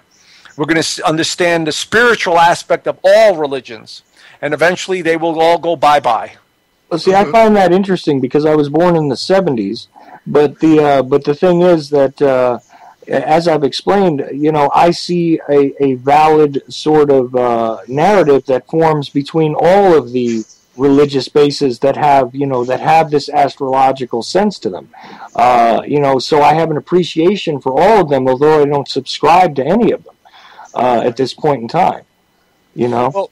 Well, you're absolutely right. But the thing is, if you go back to these religions, okay, there is truth in these religions. The problem is, number one, it belongs to another era, okay?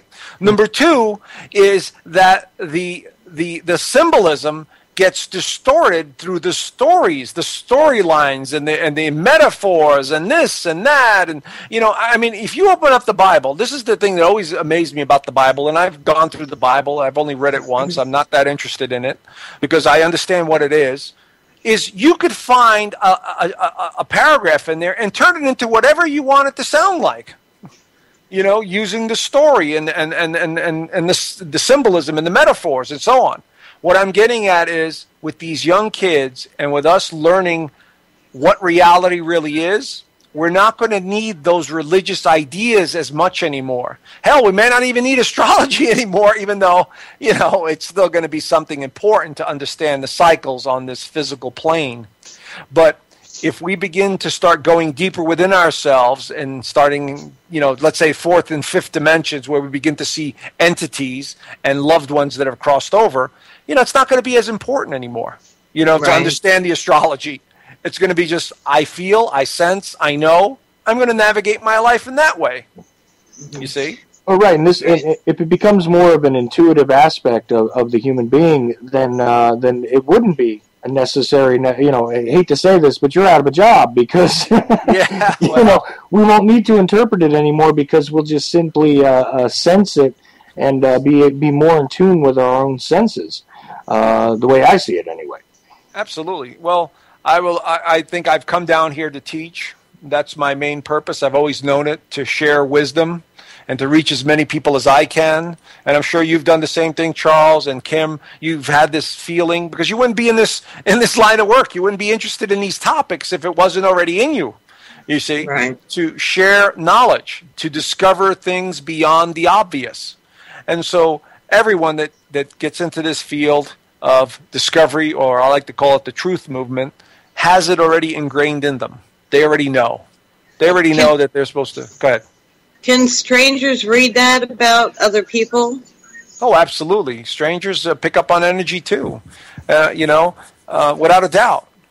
So, everywhere I go, it doesn't matter where, somebody has to stop and talk to me for and I don't mind because I'm a polite person, but it's like no matter where I go, it's, it's... See, you could confirm this for me, Joseph. Here's what I tried to explain to her, is that she has this very sort of shiny aspect to herself that is something that not necessarily everyone can see. I can actually see it, okay, but most people cannot. It doesn't mean that they don't sense it on some level.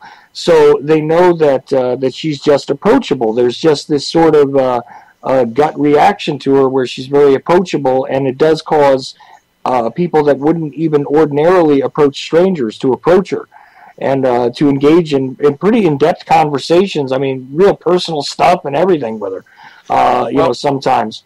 Well, here's the thing about cancers. Cancers are one of those signs that is about feeling. And when other people see you or are around you, they sense an energy. They sense a warmth. They are comfortable with your energy. This is very much like animals. Animals gravitate towards people because they feel their energy is non-threatening and very comfortable to them. You see? And cancers, for the most part, especially with Leo, you said Leo rising, Kim? You have a Leo rising? Yeah. Well, July 22nd is my birthday. Okay, you're on the cusp. With that birthday here, you definitely are in between the two signs, so you get the benefit of both. Leos also emit a very positive, loving energy, along with Cancer, you see? So this is why, people gravitate towards you. So you're going to find in your life that children are very important to you because they naturally gravitate towards you, and animals will naturally gravitate towards you. Does that make sense? Yeah. Yes. Okay. You see? So it's a natural fit for you with that birthday to be around those two elements, because it's like you understand that those two areas very well, and they understand you, and vice versa. But for you, you got to trust the feeling. Whenever you get that feeling in your stomach or your chest area, because that's the area you're associated with, you got to follow it. And don't embrace the fear, because there is a tendency to be very fearful. Cancers are also very self-protective. Mm-hmm. And so they tend to overanalyze everything, and they tend to be afraid to sometimes take chances. You see? In that regard, I know that you're the chest and I'm the head. So right. Chest and stomach, and Aries is the head. It's exactly it. The ram's head. So, but the only other question that I had, and I'll, and my I could talk to you for days, but what month am I at my most balanced? Well, as I said earlier in the show, the 4 cardinal signs have been going through dramatic changes. Okay, did you hear that part where I talked about Aries, Cancer, Libra, and Capricorn have had the brunt of this energy? Did you hear that part? The baby was fussing. Okay. Right. Well, I mentioned that in 2008, when all these alignments started occurring, the 4 zodiac signs that are affected the most have been Aries, Cancer, Libra, and Capricorn. And so you obviously fit the bill there. So getting back to your question about, what was it again? I'm sorry. Just repeat it one more time. Which month? I'm sorry. Yeah. Anytime we go through a water sign, which is basically the end of June and July, which is Cancer, or the end of October and November, which is Scorpio, or the middle of February to March, which is Pisces. These are favorable times for you. Okay. And also the Earth signs, Taurus, Virgo, and Capricorn. These are also favorable for you. The worst times are when they're the air signs, which is excuse me, not the air sign. Yeah, the air signs, which would be Libra, sometimes Gemini, and Aquarius. These would be a little bit more difficult times because your mind becomes more active, you see, and we tend to overthink things. But generally speaking, anytime the planets are aligned in water signs, it's very favorable for a Cancer. Okay? Yeah, Chuck is an Aries, and I'm a Cancer, so, I mean, you have 2 strikingly different. Yes, you do, but you said you're on the cusp of Leo, so Leo is a fire sign, which is compatible with an Aries, you see? But I kind of know Charles's chart there, and he's got a very strong Capricorn, which is the opposite of Cancer, you see? And all opposites in the zodiac have an attraction to each other. That's why they came together in the first place, you see? It's almost as if the one zodiac sign they have similar qualities, but the other zodiac sign on the opposite end has qualities that they're missing, and vice versa. You see? And so that's why people come together. Look, relationships are a duality. We see in another person what we see in ourselves. This is why we come together. You see? And then we are going to experience what we need to experience with that person. And because we're basically learning our own lessons as well. And so if you approach relationships from that aspect, what do I see in this person? What are the qualities they have that I have? What are the qualities I'm missing they have? And so on. You will begin to understand relationships at a much deeper and better level. Right. Okay. So, Thank you. You're welcome. Makes sense. Well, it was a pleasure talking to you. And nice talking to you, Kim. And maybe we'll talk to you again soon. Okay. Great. Thank you. Thank you. Yeah, I got to tell you, the one thing about when she was asking me about my son, though, the odd thing is that he does tend to look over the person's shoulder that's holding him. He's very fixated on looking up as opposed to looking around at his toys or anything else. I interpret this, and this is what I think she was trying to get at. Also, and I'm very curious myself, is that because I never saw, like I said, the other my other children behave this way, that he seems to be looking at things that I don't see. He's more fixated on them. He's not so concerned with what's directly in front of him, or obviously it's a baby concerned with when he's hungry or whatever. But when he's being leisurely, let's just say, he seems to be looking past everything, at things that I don't necessarily pick up on. And like I said, I interpret it almost as though there is an additional presence which is around him.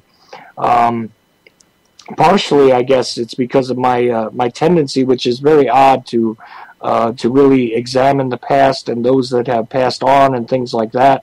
My son is actually named after my father, who passed away when I was young, and things like that. So I comfort myself with the idea that it may be my father looking in on him and him simply being able to see him. So this is what I'm going through with that, but it is very noticeable. It's not something that he does once in a while. It's a constant. Well, Charles, you're probably you're probably right, because the baby is probably seeing energy. It's sensing something. Maybe it is your dad smiling at him. But I would ask him as he gets older. 1, 2 years old, when he's able to talk more. 2 years, and let him tell you what he sees, because he's got. These children have this amazing memory and retention. So by all means, when he gets older, start asking him questions about what he sees, and I'm sure he'll answer them for you, and maybe he'll pick up a name or two. But absolutely, what you just described is a perfect example of that, seeing loved ones, seeing energy, seeing beings of light, seeing orbs. That's all part of the equation. So without a doubt, especially with his birthday, the 29th, he sees through the realms of consciousness. See, if you're born on the 2nd, the 11th, the 29th of any month, you already naturally have this ability to dig deep and see beyond the physical realm. You see, in a symbolic way. So it absolutely makes sense that this child is seeing something that we can't see. I mean, look at cats, for an example. I mean, look at their eye. Because of their eyes, they were able to see in the dark, you see, retaining more light and being able to see through, possibly either other spectrums of reality. Well, that's exactly the physical explanation for why I tell you I can see some of these other things, because I'm an ocular albino, which means that I'm just a whole lot more sensitive to the spectrum of light that is presented to me. Exactly. So there's a physical reason for it. I believe there's other reasons, but very very scientifically, one could see how I would be able to see things like fumes and stuff like this that others can't, right? Because of a greater sensitivity that's part of my condition. Let's just say. So it makes sense, right? Absolutely, totally. I mean, like I said earlier, that's what we're doing. We're discovering the other realms of consciousness all around us. That's the real truth of what's going on. Yeah, the economy is going to change. Yeah, the monetary system is going to collapse. Yeah, everyone is going to see politics for what it is and religion for what it is and so on. But the bottom line is that we are all awakening, as individuals and collectively.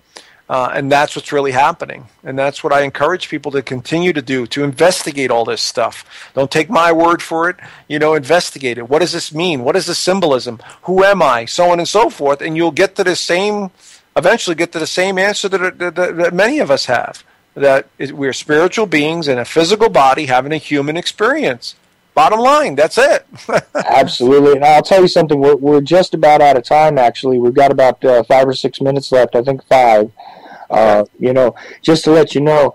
And honestly, we didn't even touch on numerology, which is something that I do find extremely fascinating, and I really wish we could bring you back to go over that some, because numerology is something that's mentioned all the time. Regarding historical events. In brief, I'll say that the King Kill 33 kind of aspect to the JFK assassination was something that was kind of forced upon me at one point. So I do see some significance to these things, but you see reoccurring patterns, you see reoccurring trends, and sometimes they are represented in numbers. Occasionally they're represented in, sounds and things that are, a little more obvious, let's just say. But sometimes they can be quantified in numerical fashion, and that in itself is a whole other language, in my opinion. Even forgetting about the stars, let's just say, you can see, numeric patterns that occur over and over again. Absolutely. So, we see them now, Charles, on the clocks. I can't tell you how many people have seen 111 on their clock, or 222, or 333. These are symbolic languages that are communicating with us. You see, we're in tune with that moment in time. So it's just another way of looking at the energy. That they're more mathematical in their presence, but still very, very accurate, without a doubt, extremely accurate. Again, people should study all of the symbolism. The more symbolism, the better. That's the way I see it.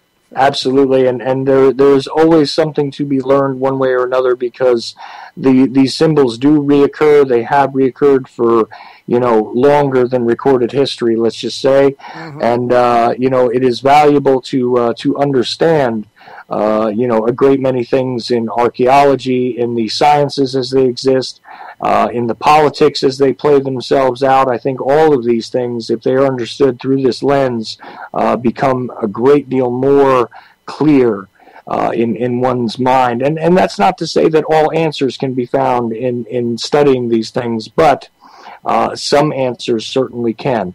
At least that's how I come down on it. And anything that you wanted to add, Joseph, before we go? I mean, I do want you to mention your website one more time. Okay, well, no, I appreciate that.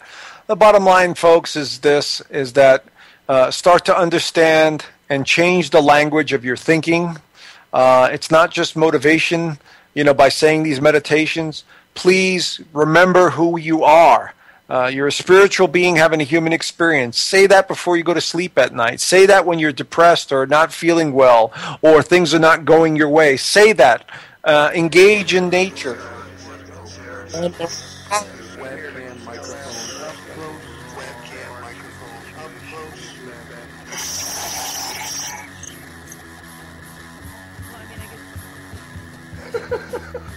At the age of 19 in 1962, she was See, but I have the files. I read this stuff at the National Archives, and I read these other things. I said to myself, how can that be possible? The brain, crystals and fondle slab of choice. I don't know when that Dude, was. it doesn't really matter. Internet, Professional wrestlers, and not Jesse Ventura style. It doesn't matter where the cartoon they reference, as long as it's real. It doesn't. It's hard to get real information because seriously, they don't want you to have just read two sources.